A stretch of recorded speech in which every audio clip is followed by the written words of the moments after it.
boa noite. Eu sou o Thiago, trabalho no ITDP, que é uma organização com sede em Nova York, mas que atua em vários países com políticas de transporte e desenvolvimento. Então, pegando o gancho das duas pautas dessa conversa, a intermodalidade e a dificuldade de se locomover em São Paulo, ou a facilidade, ou as opções, ou como a gente faz para se locomover em São Paulo, eu acho que a gente tem uma situação estrutural muito difícil em São Paulo, que é a configuração urbana da cidade, como a cidade se desenvolveu e como ela está distribuída. A gente tem um desenvolvimento que copiou o modelo americano, que se espalhou, né, que expandiu tanto a periferia dos ricos quanto a periferia dos pobres, ela foi cada vez mais para longe. E a partir disso a gente criou uma necessidade de viagens muito insana. Além disso, a gente tem uma outra questão de desenvolvimento urbano e humano e econômico também, que é a concentração das coisas na nossa cidade. A gente tem a cidade muito concentrada no centro e a gente tem a periferia sem nada. Então a gente tem um deslocamento de 2 milhões de pessoas a cada dia da Zona Leste para o centro, 2 milhões de pessoas a cada dia da Zona Sul para o centro, do extremo da Zona Oeste, da Zona Leste, da Zona Sul, para vir trabalhar todo dia. Então a nossa cidade ela tem um quadro muito difícil de ser revertido porque ela está estruturalmente errada, né, na distribuição das coisas. As pessoas precisam se locomover muito para trabalhar, que no modelo de organização econômica que a gente tem, o trabalho é o mais importante. Não acho que seja o mais importante, mas no nosso modelo de organização econômica o trabalho acaba sendo mais importante porque é ele que dá renda e a partir dele a gente vai fazer as outras coisas da vida nessa visão que a gente tem. Então São Paulo acabou sendo uma cidade durante muito tempo sem opções de transporte.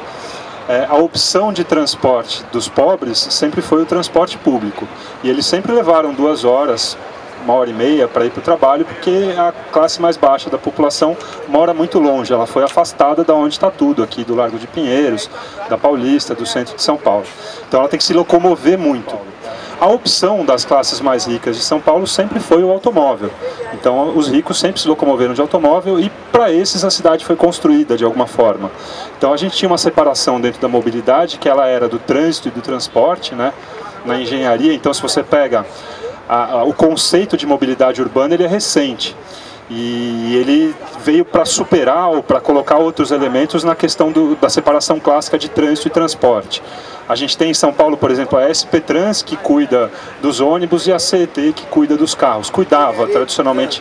Então a gente dividiu isso, né? O transporte sempre foi para as classes menos favorecidas e o trânsito sempre foi para quem pôde comprar um automóvel.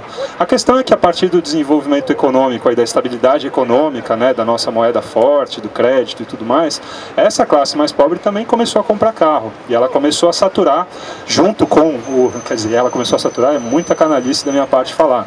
Na verdade, ela começou a comprar carros, ela também começou a usufruir dessa opção de transporte pelo automóvel. Além disso, as classes mais ricas, além de terem um carro só, elas passaram a comprar o segundo, o terceiro, o quarto carro. Então a gente tem apartamentos hoje com 5, com 9 vagas de garagem, famílias que têm 9 automóveis, tem um para cada dia do rodízio, para cada uma das pessoas. Então esse desenvolvimento que a gente enxerga como desenvolvimento econômico, né, que a gente chegou aqui a essa estabilidade, ele trouxe essa crise do modelo anterior, de separação de trânsito e transporte. O transporte público das classes mais baixas saturado, porque as pessoas tiveram mais acesso a emprego, então as pessoas começaram a acessar mais a cidade, e o transporte dos ricos, o carro, começou também a ficar saturado, porque as pessoas começaram a usar mais carros e a ter mais carros. Então o que a gente tem na verdade é o centro expandido da cidade de São Paulo, ele é congestionado por carros de pessoas que não precisariam usar os carros em linhas gerais. As pessoas que moram no centro expandido de São Paulo, elas têm um transporte coletivo de muito melhor qualidade do que as pessoas que moram na periferia e ainda assim elas não abrem mão de usar esse meio de transporte para fazer todos os seus deslocamentos. É óbvio que isso é absolutamente insustentável e que não tem como você ter numa cidade onde as pessoas fazem deslocamentos de 3 km, de 4 km de carro, e aí você tem uma outra característica que é as pessoas das classes mais altas fazem mais viagens do que as pessoas das classes mais baixas. Em primeiro lugar, porque elas trabalham menos, e segundo, porque elas moram mais perto do trabalho. As pessoas das classes mais baixas, elas trabalham mais horas por dia, então se você pegar o pessoal da periferia, trabalha sábado, trabalha 8 horas por dia, leva mais 2 horas para ir, 2 horas para voltar. Aquela pessoa não tem tempo livre, né? As pessoas que estão na periferia. Quando se fala de opção de transporte, então, eu sempre achei que todas as opções de transporte em São Paulo são muito ruins, elas estão muito aquém do ideal. né? Você andar a pé é muito ruim, você andar de bicicleta é ruim, pode ser o menos pior, o mais agradável, o mais bacana, onde você se sente mais livre, onde você tem um estímulo físico, mas é ruim andar de bicicleta. Para quem já andou em cidades que tem mais respeito e mais infraestrutura de bicicleta, sabe que aqui é ruim em comparação com essas cidades. Você andar de ônibus é ruim e você andar de carro também passou a ser ruim. E como a gente vive também numa sociedade muito desigual em termos do que são problemas da sociedade, do que não são problemas da sociedade, passam a ser problemas da sociedade quando os problemas afetam as classes mais ricas, porque aí é que eles saem nos jornais, aí que eles viram notícia. Então a morte de ciclistas na periferia, ela não é notícia, a morte de ciclista na Paulista é ao vivo notícia. O congestionamento que as pessoas pegam na estrada do Mboi-Mirim para acessar a Zona Sul de São Paulo para trabalhar, nunca foi notícia, a não ser quando as pessoas botam fogo em pneu, botam fogo em ônibus, aí isso vira notícia com aspecto policial, né, que as pessoas estão fazendo baderna, queimando e tudo mais. Mas então a questão da mobilidade urbana, nessa sociedade que a gente vive, ela passou a ser notícia, ela passou a ser uma questão social. Não tem nenhum juízo de valor nisso, em achar que isso é bom ou isso é ruim. Então acho que assim, a gente vive num momento que por um lado é muito positivo em São Paulo, porque a gente teve uma saturação desse modelo do automóvel, uma saturação também da exclusão social. A gente tem uma polícia que ainda garante essa exclusão social e garante que não se cometa muitos crimes, né? Se você olhar ao redor, se você ficar olhando ali, vai passar um carro de polícia a cada 5 minutos. Se você for na periferia, esse carro de polícia, quando ele passa, todo mundo fica com medo, porque a polícia aqui é uma, a polícia lá é outra. De qualquer forma, é uma sociedade muito desigual e a gente precisa encarar isso, porque, aí chegando mais no ponto da mobilidade, porque a mobilidade, ela tem muito a ver com essa questão do acesso à cidade. Não tem como em nenhuma cidade do mundo 2 milhões de pessoas se locomoverem em qualquer meio de transporte. 4 milhões, se você pegar da Zona Sul e da Zona Leste, 4 milhões de pessoas numa cidade que tem aí os seus 12 milhões de habitantes, 4 milhões de pessoas se locomoverem, a distância que essas pessoas se locomovem é absolutamente insustentável. Assim como não é sustentável você ter uma cidade onde o centro expandido, você tem pessoas fazendo 5, 6 viagens de carro, né, ocupando um espaço grande, fazendo essas viagens, utilizando esse espaço público e tudo mais. A evolução do conceito de mobilidade, ela talvez resida aí nesse conceito de acesso à cidade, de você ter uma cidade melhor distribuída, de você ter uma cidade que tenha oportunidades para que as pessoas, oportunidades não só de emprego, mas como diziam os Titãs, a gente não quer só comida, a gente quer comida, diversão e arte.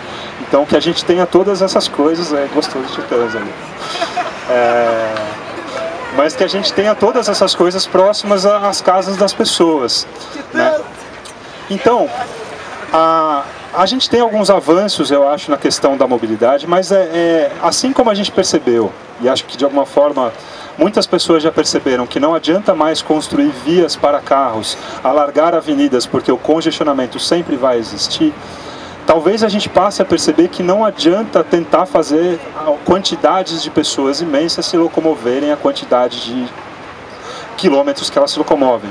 Se vocês pegarem a Radial Leste, ela tem 2 linhas de trem, 1 linha de metrô, 1 corredor de ônibus e 4 faixas de carro. E uma ciclovia que não vem até o centro da cidade. E a gente pedalou junto. E todas essas... Acho que lembro. Acho que lembro. Teve uma verdade. Então assim, não tem, a Radial Leste ela está totalmente saturada, não adianta você construir mais 2 linhas de metrô na Radial Leste, mais 5 corredores de ônibus e tudo mais. Então uma evolução dessa questão da mobilidade, ela é essa questão do acesso à cidade. De uma forma geral, a gente tem avanços importantes recentes na cidade de São Paulo. Um deles, e acho que talvez o principal, seja o plano diretor. Só que ele é longo prazo, né? O plano diretor é uma coisa que para transformar essa cidade leva tempo na forma como ele propõe. Mas de alguma forma ele propõe essa proximidade, né? A gente tem as faixas de ônibus, tem os corredores de ônibus e tudo mais. Ainda assim, nós vivemos numa cidade onde nós temos poucas opções. Então quando se fala em intermodalidade, em opções, aí acho que para concluir, a opção de transporte, intermodalidade eu entendo como 2 formas. Na verdade, assim, ou a pessoa utilizar vários meios de transporte, ou ela ter a opção da intermodalidade, ela poder escolher de alguma forma qual é o meio de transporte mais conveniente para ela. Então a gente chegou numa cidade, a gente está numa cidade que começa a ter opções de transporte, especialmente para as classes mais ricas. Se bem que para as classes mais pobres também.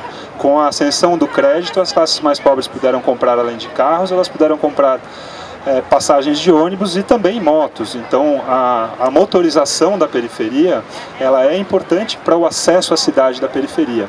Obviamente que essa não é a forma mais racional e sustentável da gente promover a mobilidade.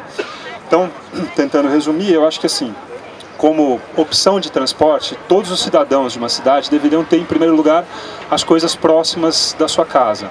As coisas que precisa e as coisas que deseja fazer. É óbvio que se você quer visitar o Parque da Cantareira e você mora na Zona Leste, talvez ele não seja tão perto. Mas esse deslocamento você vai fazer de carro, de transporte público. Agora, se você tem acesso ao emprego, se você tem acesso à escola, se você tem acesso a um parque, a uma praça, alguma coisa assim próximo da tua casa, você diminui o número de viagens que são feitas nessa cidade. E aí, a partir disso, você consegue dar ao cidadão uma opção racional pelo meio de transporte. Então, se a pessoa precisa carregar peso, ela precisa fazer várias distâncias, ela provavelmente vai colocar aquele peso dentro de um carro e vai levar aquilo de carro. Se ela só vai para o trabalho, o carro não deve ser a melhor opção para nenhuma das pessoas daquela cidade, a não ser uma pessoa que trabalha com um carro, um taxista, um entregador, alguma coisa assim. Mas o carro deveria ser a última opção daquela pessoa, porque existem formas muito mais racionais. A gente precisa romper os muros sociais e econômicos que a gente tem na cidade, porque a nossa cidade de guetos, ela não vai se transformar, o nosso gueto não vai se transformar em um gueto melhor se ele continuar sendo gueto. E o gueto da periferia também não vai continuar sendo um gueto melhor se ele continuar sendo gueto. A gente precisa romper esses muros, que eles estão no imaginário, eles estão em questões econômicas, eles estão em uma série de coisas. E acho que enquanto esses guetos, enquanto esse processo social, que é super lento, né, na história de qualquer país, vai acontecendo, é importante a gente pensar em coisas que proporcionem melhores condições de mobilidade para a cidade que a gente tem hoje. Então a integração, especialmente da bicicleta com o transporte coletivo, ela é fundamental. Para isso você precisa ter um acesso aos terminais de transporte coletivo, seguro para ciclistas, e você precisa ter um lugar para guardar a bicicleta. Você precisa ter, para o pedestre, quando a gente sempre esquece do pedestre, a Letícia vai lembrar depois, mas assim, quando a gente fala de acessibilidade, quando a gente fala de intermodalidade, a gente sempre esquece que a pessoa precisa caminhar da casa dela até o terminal de transporte, e que esse caminho ele deve ser adequado, não deve ter buracos, deve ser acessível, que ela deve atravessar a rua sem correr o risco de ser atropelada. Essa mistura de opções é o que pode transformar a nossa cidade em uma cidade melhor. Então, acho que no primeiro momento é isso que eu gostaria de falar, antes de passar os 10